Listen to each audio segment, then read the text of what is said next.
Anew Something. আসসালামু আলাইকুম, কেমন আছেন আপনারা? আশা করি অনেক ভালো। আমরা সাধারণত এই তিনটা শব্দ T O two, T double O two, T W O two এরকম উচ্চারণ করে থাকি। তবে আমরা যদি এই তিনটা শব্দের সঠিক উচ্চারণ করতে চাই তাহলে উচ্চারণগুলো কেমন হবে?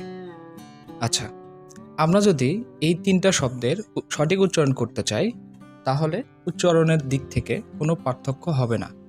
তিনটার উচ্চারণেই একই, যেমন T O two, T double O two, T W O two, অর্থাৎ তিনটার উচ্চারণেই একই হবে, টু টু টু।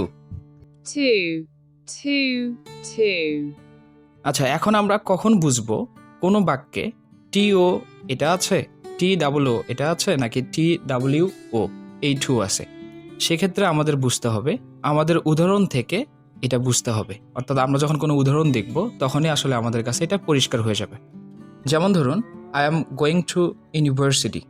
এক্ষেত্রে আমরা বুঝতে পারবো যে এখানে টি ও টু আছে, ঠিক আছে, কারণ আমি ইউনিভার্সিটির দিকে যাচ্ছি। কারণ টু বলতে, টি ও টু বলতে আমরা তে প্রতি দিকে বা কোনো কিছুর দিকে যাওয়া বোঝাই। আচ্ছা, তারপরে আসুন টি ডাবল ও টু, এটা আমরা কিভাবে বুঝবো? যেমন ধরুন, I like apple juice too. তাহলে এই ক্ষেত্রে আমরা বুঝবো এখানে টু আছে, কারণ আমি আপেলের জুসও পছন্দ করি। তাহলে সেক্ষেত্রে এখানে আমরা বুঝবো টি ডাবল ও টু আছে, এই টু আছে। আচ্ছা, এখন আমরা 3 নম্বরটাতে যাব। 3 নম্বরটা টি ডাব্লিউ ও টু, এইটা আমরা কিভাবে বুঝবো যে এখানে টু আছে? সেক্ষেত্রে একটা উদাহরণ দেখি। যেমন ধরুন, two boys were walking through the forest. অর্থাৎ দুজন বালক তারা জঙ্গলের ভিতর দিয়ে হাঁটছিল।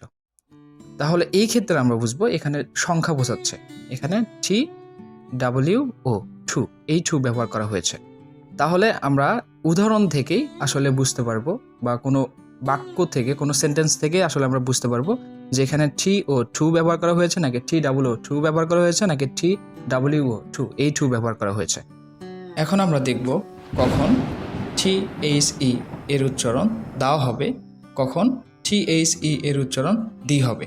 এটা আসলে আমাদের অনেকেরই কনফিউশন থাকে, অনেক সময় আমরা আসলে বুঝতে পারি না কখন দা হবে কখন দি হবে। আজকে এটা ক্লিয়ার হয়ে যাবে ইনশাল্লাহ। যদি কোনো শব্দের শুরুতে ভাওয়েল থাকে, ভাওয়েল কোনগুলো? এ ই আই ও ইউ, এই পাঁচটা দিয়ে যদি কোনো শব্দ শুরু হয় তাহলে সেই শব্দের আগে টি এইচ ই এর উচ্চারণ হবে দি। যেমন দি অরেঞ্জ, দি অ্যাপল, দি ওল। The orange, the apple, the owl. অন্যদিকে কোনো শব্দের শুরুতে যদি কনসোনেন্ট থাকে, কনসোনেন্ট কোনগুলো? ইংরেজি বর্ণমালার 26টা বর্ণের ভিতরে এ ই আই ও ইউ, এই 5টা হচ্ছে ভাওয়েল আর বাকি 21টা হচ্ছে কনসোনেন্ট। তো এ ই আই ও ইউ এই 5টা বাদ দিয়ে বাকি 21টা বর্ণ দিয়ে যদি শুরু হয় তাহলে টি এইচ ই এর উচ্চারণ দেওয়া হবে। আমরা উদাহরণ দেখি, যেমন the man, the pain, the boy.